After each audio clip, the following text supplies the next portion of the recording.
I know you and I, during the break, were talking as we were getting geared up to do the Power Play segment today about how auction.com changed the business of real estate forever. Take the reins on this, and then I'll chime in a second. I want to hear your perspective. Sure. Yeah, they're a really interesting company because first, the starting point of any conversation about changing the real estate business forever is to acknowledge that it's been the same for a very, very long time. Okay, the business of selling homes before there was an internet was real estate agents, real estate companies that were sharing inventory with a centralized database, right? They call it the multiple listing service. That began back in the 70s, took hold in the 80s. And then the technology hit when technology collided, when the internet collided with every industry back in the 1990s. The way that it collided with residential real estate was, here is an industry that is very information intensive, right? Everybody who ever called a real estate company, they weren't calling to say, tell me how great you are. Tell me if you're number Right. one. Tell me how much you want to serve me. They never done that. In the history of the world, 100% of the contacts to a real estate company were, is this property still available? Can you show me what's for sale? I want information, okay? And back in the day, it was, here's a yard sign in front of somebody's yard, and you'd call the real estate office and you'd ask them what the price was, and they might tell you, and they might give you a runaround because the training back then literally was don't give up too much information too quickly. And so the idea that MLS database, that was the basis of the entire lifeblood of the industry, was going to go public access, that was a very, very big deal.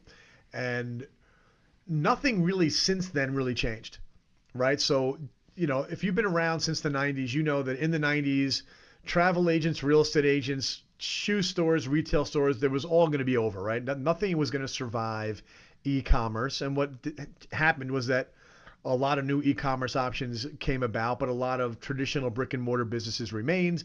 A lot of hybrids were created and so forth.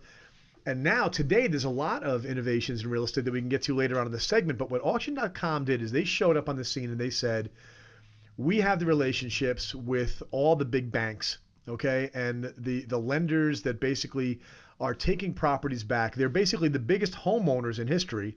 They own these homes because the people who bought them with mortgages didn't pay them on time. The banks had to take those properties back.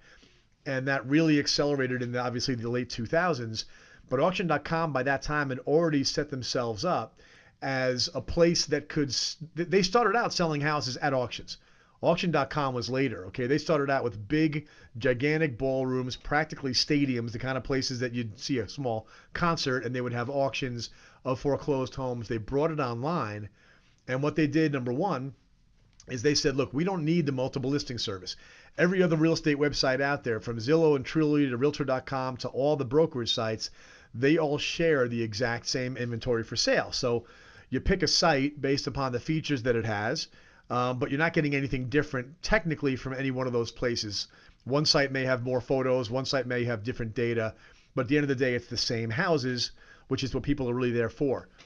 Auction.com came along and said, we're going to have a flow of inventory for sale that we're not going to go to the MLS with. We're going to put it up online here, and this is the only place you can find it, and we're going to rearrange some of the rules. One rule they rearranged is we're not going to charge the sellers a commission. Okay, so every seller who sold a house and paid anybody, usually the buyer gets a free ride and the seller pays the commission. But auction.com said, well, wait, if we have unique inventory, if you can't find these properties anyplace else, we have a special value proposition as compared to all those other real estate websites where everybody has the same properties. So we're going to make it as easy as possible for these sellers to work with us, which is you pay nothing. That's about as easy as it gets, right? So That's right. Mr. Seller, you want to sell houses? You want to sell 5,000 houses? You're not going to pay anything. We're going to charge a buyer premium to the buyers. And it worked. Okay, Yeah. it worked. They spun the whole thing around. What it's done since is, I think last count, and it's been a year since I looked really closely, but last count, they were at 50 billion with a B in sales online.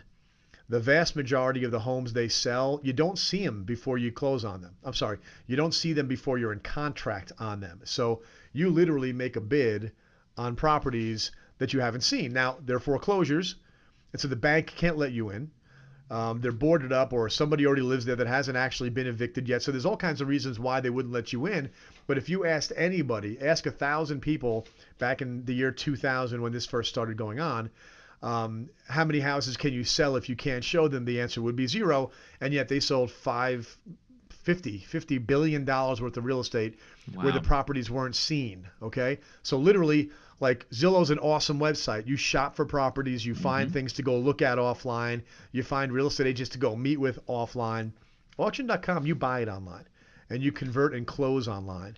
And so that also took one of the longest standing rules of real estate, which is you have to see the house before you buy it, right? Kind of an obvious rule. Yeah. And they Just turned, like they the turned same it thing you would inside do out. with a car, right? Like that's exactly what you would do with a car. Like I would never buy a car sight unseen. You know, I did that once.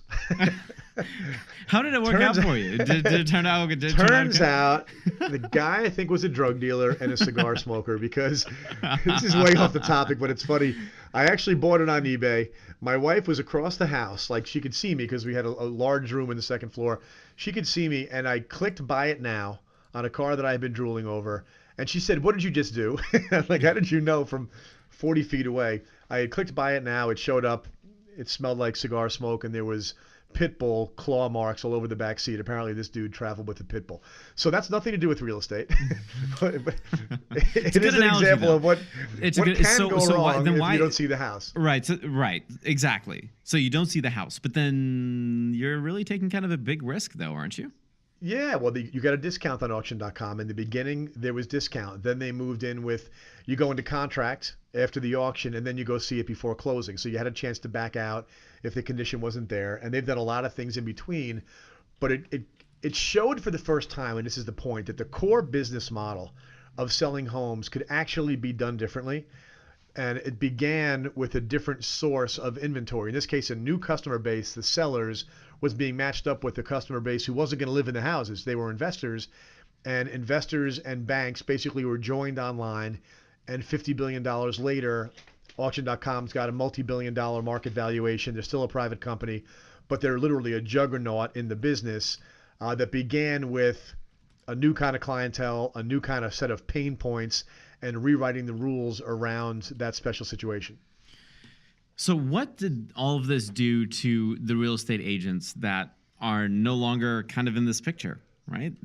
Well, they threw fits. I've been in rooms where Auction.com was on the panel and real estate agents booed them because, listen, I come from a real estate agent business family, okay? So I say this with so much love in my heart, but I've never seen people boo a panelist because they weren't giving them enough business. It's like, if you didn't get the business, you didn't get the business. You're not part of the mix. They do cooperate with a lot of business. With a lot of the business they do cooperate with real estate agents because they're going very, very mainstream in a lot of ways now. But what it did, though, and what I'm reminded when I hear about Open Door, if your listeners haven't heard about this is a company that will just go ahead and buy your house. So you go online, you say, here's my address, I want to sell it. You then fill out 5 pages worth of information to tell them all about it. But at the end of that process, which is maybe 30 minutes worth of data entry at worst, you can get an offer. And they're expanding wildly, and they rearrange the game. There's no showing. They're going to buy the house. Okay. They then warehouse the house. Like, think of them as putting it on a shelf. They then resell it, and they're still working out how they're going to resell those things. But Zillow Instant Offers is another business Zillow model Instant now. Offers, total disruptor. Yes. Total disruptor, yeah. Yep. And they're doing it right in the face. Their revenue is dominated by real estate agents that are paying them advertising fees, and yet they did instant offers anyway because Zillow obviously believes they have enough of a powerful brand now, and they have the attention of the public that they can do something that radical in the business and challenge their own. It's kind of bite the hand that feeds them a little bit, That's but right. rewrite the rules in the process.